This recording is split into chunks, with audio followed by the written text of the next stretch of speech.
ஓசியின் YouTube சொந்தங்களுக்கு வணக்கம்.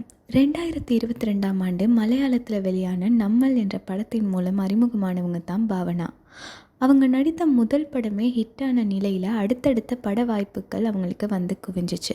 மலையாளத்தில் முன்னணி நடிகையாக இருந்த பாவனா பின்னர் தமிழ்லையும் அறிமுகமானாங்க. மிஷ்கான் இயக்கத்தில் சித்திரம் பேசுதடி படத்தில் யதார்த்தமான நடிப்பால் தமிழ் ரசிகர்களை கவர்ந்திழுத்தாங்க. பிறகு தீபாவளி, கூடல் நகர், ஆர்யா, வாழ்த்துக்கள், ஜெயம் கொண்டான் படங்கள்ல எல்லாம் நடித்தாங்க. தமிழில் கடைசியாக 2010ஆம் ஆண்டு அஜித்க்கு ஜோடியாக நடித்திருந்த திரைப்படம் தான் அசல். அதற்கு பிறகு பாவனா சில பட வாய்ப்புகள் வந்தும் அதை மறுத்துட்டாங்களாம்.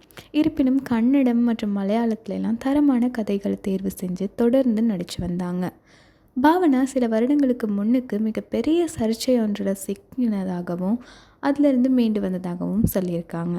அந்த சர்ச்சையோ இந்த பிறகு தன்னோட காதலரும் திரைப்பட தயாரிப்பாளருமான நவீன் அப்படிங்கிறவரை தான் திருமணம் செய்து மகிழ்ச்சியாக இருந்து வந்திருக்காங்க.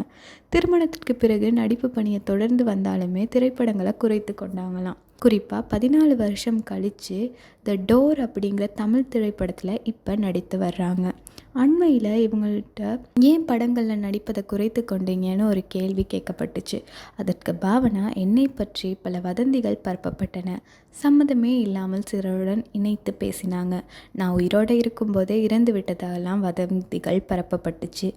இது போன்ற சில கசப்பான அனுபவங்கள் தான் நான் திரைப்படங்களில் நடிப்பதை குறைத்து கொள்றதுக்கான காரணம் அப்படின்னு தெரிவிச்சிருக்காங்க.